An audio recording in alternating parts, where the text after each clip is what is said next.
সল্টলেকে I-PAC অফিসে ইডির হানার প্রতিবাদে সাংসদ পার্থ ভৌমিকের নির্দেশে নৈহাটি বড় মায়ের মন্দিরের সন্নিকট হইতে প্রতিবাদী মিছিল অনুষ্ঠিত হলো গৌরীপুর চৌমাথা পর্যন্ত।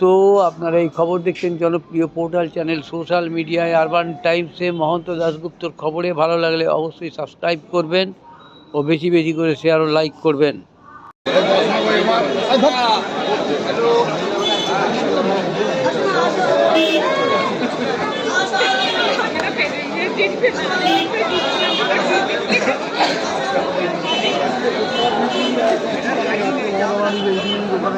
জানেন যে আমাদের দলের অথরাইজ করা এজেন্সি আইপ্যাক ইন্ডিয়ান পলিটিক্যাল তাদেরকে যে দায়িত্ব দেওয়া হয়েছিল নির্বাচনী রণকৌশল তারা তৈরি করে এবং আগামী দিনে আমাদের যে কর্মসূচি আছে এবং যে কর্মসূচি এখন চলছে সমস্ত ডকুমেন্টস ওনার কাছে ছিল। সেই জায়গায় ইডি আজকে সমস্ত ডকুমেন্টস হাতিয়ে নিয়ে এবং আগামী বিধানসভা নির্বাচনের যে সম্ভাব্য প্রার্থী তালিকাও ছিল সেগুলোকে চুরি করতে এসেছে। এর প্রতিবাদে আজকের এই আমাদের প্রতিবাদ মিছিল যে কেন দলের তথ্য কিভাবে চুরি করে। রাজনৈতিক উদ্দেশ্য প্রণোদিত, অবশ্যই রাজনৈতিক উদ্দেশ্য প্রণোদিত এবং অত্যন্ত দায়িত্ব নিয়ে বলছি প্রার্থী তালিকা তারা চেয়েছিল এই কারণেই যে আগামী দিন থেকেই যাদের যে সমস্ত প্রার্থীদের সম্ভাব্য প্রার্থী তালিকা ছিল তাদের বাড়িতে ইডি আবার হানা দেয়। এটা ওদের দলের পরিকল্পনা। কোন দলের? বিজেপি, অমিত শাহ, বিশেষ করে অমিত শাহর পরিকল্পনা এটা। তৃণমূলের সম্ভাব্য প্রার্থী যারা হবে তাদের বাড়িতে হানা দেওয়া, তাদেরকে ডিস্টার্ব করা। যেভাবে তো তৃণমূল কর্মীদের দমিয়ে রাখা যাবে না, কারণ আমাদের নেত্রীর নাম মমতা বন্দ্যোপাধ্যায়। বিরোধীরা প্রশ্ন তুলেছে যে মুখ্যমন্ত্রী এখানে কেন একটা ইনভেস্টিগেশন চলছে, সেখানে কি তার যাওয়া উচিত? 100 বার যাওয়া উচিত ছিল। আমার তথ্য আমার দলের তথ্য কেউ চুরি করে নিয়ে যাবে, তা সেখানে যাবে না চৌরাটকাতে। কিছুদিন আগে অমিত শাহ এসেছিলেন, তার কি ব্লু প্রিন্ট? এটা অমিত শাহ ব্লু প্রিন্ট করছে, টোটাল ব্লু প্রিন্টটা তৈরি করে অমিত শাহ। নরেন্দ্র মোদীর নির্দেশ দেয়, অমিত শাহ ব্লু প্রিন্ট তৈরি করে, সেই ব্লু প্রিন্ট অনুযায়ী কাজটা হয়। আমার দলের সমস্ত তথ্য আগামী দিনের কর্মসূচি যা যা হবে সমস্ত ডকুমেন্টস দোকানে থাকে, সেইগুলোকে চুরি করে নিয়ে যাওয়া যায়। এগুলো নিয়ে বিজেপি পার্টি অফিসকে দিয়ে দেওয়া যে তৃণমূলের আগামী দিনের এই পরিকল্পনা, এটা বিজেপির হাতে তুলে দেওয়া। এটাই হচ্ছে মূল। আপনার দাবিটা কি প্রতিভা মিছিল থেকে? প্রতিভা এই যে এই ধরনের অনৈতিক কাজ যে হঠাৎ করে এসে যেখানে দলের কাজ চলে সেইখানটাতে এসে দলের ডকুমেন্টস নিয়ে যাওয়ার বিরুদ্ধে আমাদের প্রতিবাদ মিছিল, শহরাঞ্চলের প্রতিবাদ মিছিল।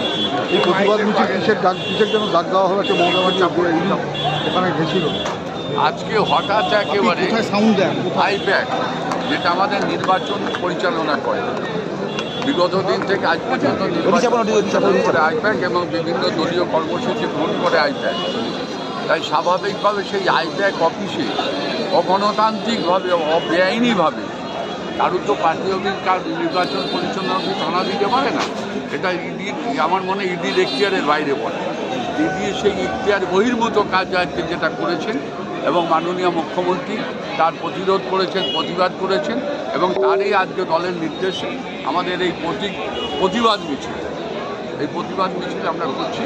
এবং অমিত শাহ এবং যেভাবে পশ্চিমবাংলাকে দখলের কর্মসূচি করছে, এবার পশ্চিমবাংলাকে দখল করা যাবে। বিরোধী দলনেতা শুভেন্দু অধিকারী দাবি করছেন মুখ্যমন্ত্রীকে অবিলম্বে গ্রেপ্তার করা উচিত। মুখ্যমন্ত্রী শুভেন্দু অধিকারী বললি তো পাগলের প্রলাপ পক্ষে শুভেন্দু অধিকারী দিবা স্বপ্ন দেখছে। শুভেন্দু অধিকারীর হচ্ছে 26-এর মুখ্যমন্ত্রী চেয়ার, এটা হবে না। এ বাংলা সেই বাংলা নয়। রাস্তার টাকা না দিয়ে, 100 দিনের টাকা না দিয়ে বিভিন্নভাবে বাংলাকে বিপর্যস্ত করে তোলার যে কর্মসূচি অমিত শাহ, নরেন্দ্র মোদীর নির্দেশ, অমিত শাহর পরিকল্পনা প্রসূত, এটা হয় না। শুভেন্দু অধিকারী পাগলের মতো প্রলাপ বকছে, পাগল হয়ে গেছে। শুভেন্দু অধিকারী বাবা বলতো 80 বছরের ওপরে ঊর্ধ্বে বয়স, আমরা তাকে শ্রদ্ধা করতাম, কিন্তু এখন মনে হচ্ছে বার্ধক্যজনিত রোগে এমন একটা জায়গায় চলে গেছে, মানে উনিও পাগল হয়ে গেছে। এটা বাংলা, এই বাংলার কৃষ্টি, বাংলার সংস্কৃতি, বাংলার ঐতিহ্যকে অপমানিত করে কেউ বাংলাকে দখল করার স্বপ্ন যদি দেখে, সে স্বপ্ন মমতা বন্দ্যোপাধ্যায়, অভিষেক বন্দ্যোপাধ্যায় থাকতে সেটা হবে না। একটা হয় নাকি একটা দলীয় কর্মসূচি, দলীয় প্রার্থী তালিকা, দলীয় নির্বাচনী কর্মসূচি যে জায়গা থেকে পরিচালিত হয়, যে হার্ড ডিস্ক থেকে করা হয় কম্পিউটারে, সেই হার্ড ডিস্কটা নিয়ে ওনারা চলে যেতে চাইছেন। লড়াই চলছে, লড়াই চলবে এবং 26-এ বিপুল সংখ্যক অন্তত অভিষেক বন্দ্যোপাধ্যায়, মমতা বন্দ্যোপাধ্যায় যে ঘোষিত 250 আসন নিয়ে আবার তৃণমূল কংগ্রেস আর ক্ষমতায় আসবে, মমতা বন্দ্যোপাধ্যায় মুখ্যমন্ত্রী হবে।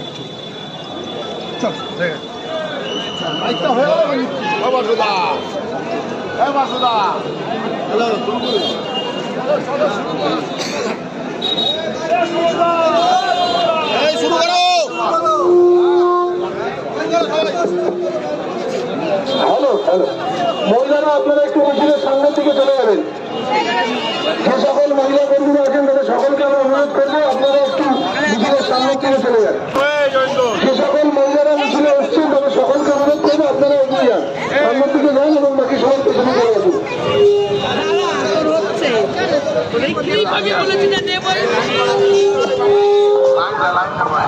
সবাই একটু লাইনে দাঁড়িয়ে যান।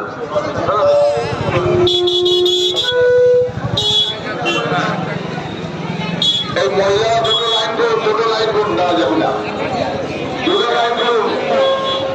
আর সামনে কেউ থাকবেন না, সামনে অশোকটা আছে, বাসুদা, বিষ্ণু আর বাকি সব পেছনে, সামনে কিন্তু কেউ থাকবে না, সব পেছনে আসবে।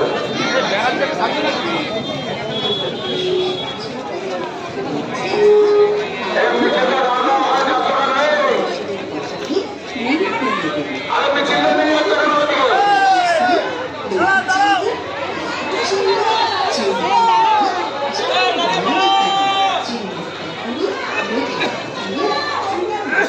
আসছে না তো, আসছে তো।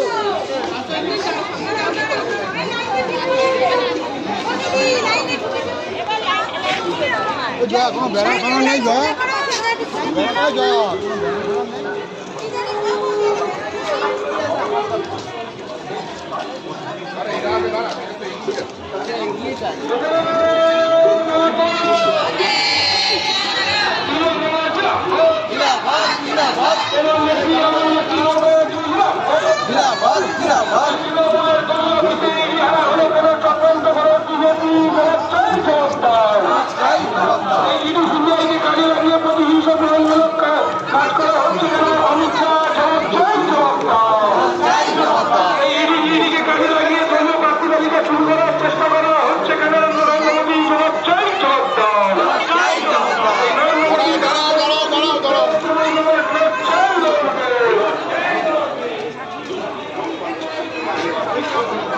পেছনে যেতে হবে।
নেতৃত্বে তৃণমূল কংগ্রেস লড়বে। এই দলীয় অফিসে ইডিকে কাজে লাগিয়ে দলীয় প্রার্থী তালিকা চুরি করার চেষ্টা করা হলো কেন? অমিত শাহ জবাব চাই, জবাব দাও। এই দলীয় প্রার্থী তালিকা চুরি করার চেষ্টা করা হলো কেন? নরেন্দ্র মোদী জবাব চাই, জবাব দাও। এই দলীয় অফিসে চক্রান্ত করে ইডি হামলা করা হলো কেন? নরেন্দ্র মোদী জবাব চাই, জবাব দাও। এই জবাব তোমায় দিতে হবে, এই জবাব তোমায় দিতে হবে। এই নরেন্দ্র মোদী জেনে রেখো, ইডি দিয়ে নরেন্দ্র মোদীকে খাঁচায় যাবে না। এই চক্রান্ত করে ইডি সিবিআই দিয়ে দলীয় প্রার্থী তালিকা চুরি করার চেষ্টা করা হলো কেন? অমিত শাহ জবাব চাই, জবাব দাও। নির্বাচনী পরিকল্পনায় চলে যায় তৃণমূল কংগ্রেস। ঠিক এইভাবে ২৬ সেই নির্বাচন পরিচালনা করার রণকৌশল, রাজনৈতিক রণকৌশল, সেই রণকৌশলে যা হার্ড ডিস্ক, তার যে কাগজপত্র, তার যে কম্পিউটারে, সেটাকে চুরি করার প্রতিবাদে আজকের মমতা বন্দ্যোপাধ্যায় পথে নেমেছে। আমরাও তৃণমূল কংগ্রেসের পথে নেমেছি।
এটাই তো বলি, যতই করো হামলা, এই যতই করো হামলা, এই যতই করো হামলা, এই অমিত শাহ ইডি সিবিআই দিয়ে যতই করো হামলা, এই অমিত শাহ যতই ইডি সিবিআই দিয়ে যতই করো হামলা। বন্দে মাতরম, বন্দে মাতরম। তৃণমূল কংগ্রেস জিন্দাবাদ, এই বাংলার মামাটি মানুষ জিন্দাবাদ, এই মান ভারতের মান নেত্রী মমতা ব্যানার্জি জিন্দাবাদ, এই যুব সমাজের মানমণি ঔষধ ব্যানার্জি জিন্দাবাদ। এই সিবিআই নিয়ে আমাদের দলে গুরুত্বপূর্ণ ফাইল তছরূপ করার জন্য কাজ থাকতে অমিত শাহ জবাব চাই, জবাব দাও। এই সিবিআই নিয়ে আমাদের দলে গুরুত্বপূর্ণ ফাইল তছরূপ করার জন্য কাজ থাকতে নরেন্দ্র মোদী জবাব চাই, জবাব দাও।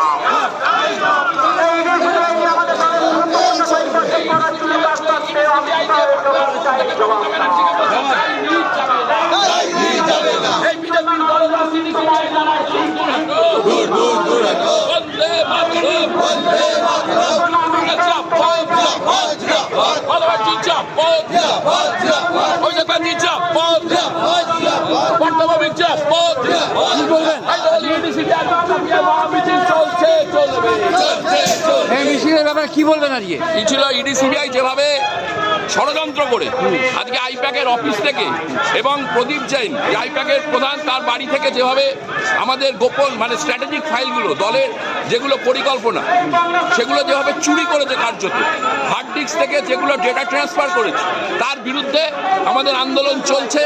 আমরা ইডি সিবিআইকে বলতে চাই যে কোনোদিন মমতা ব্যানার্জি বা অভিষেক ব্যানার্জিকে ইডি সিবিআই দিয়ে আটকানো যায়নি, এই মূর্খামি যেন তারা না করে। ধন্যবাদ।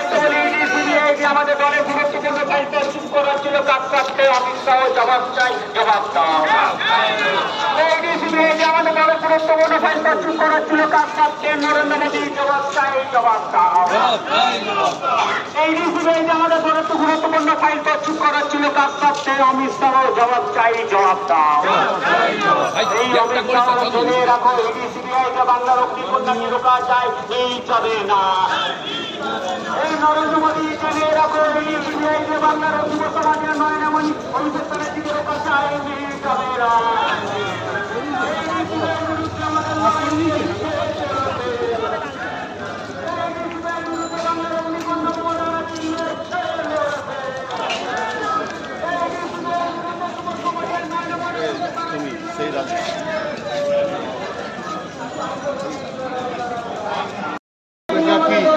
আমাদের কি কর্মসূচি সমস্ত এবং সামনের বিধানসভা নির্বাচনের সম্ভাব্য প্রাপ্তি তালিকা সব কিছু নিয়ে বলা হবে রাষ্ট্রপতি কি হবে রাস্তায় রাস্তায় এই রাস্তায় নেমে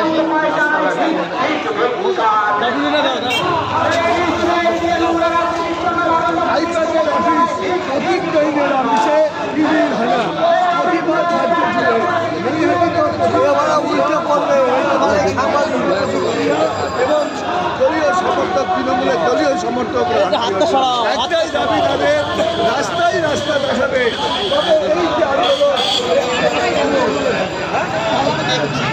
পরিশ্রম করে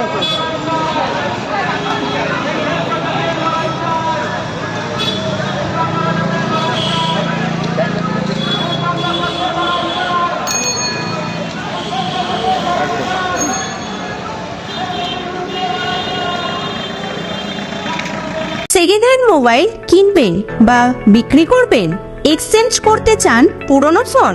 পাপ্পু মোবাইল, নৈহাটি হাজিনগর ফায়ার ব্রিগেডের ঠিক পাশে আপনার মোবাইলের সেরা ঠিকানা।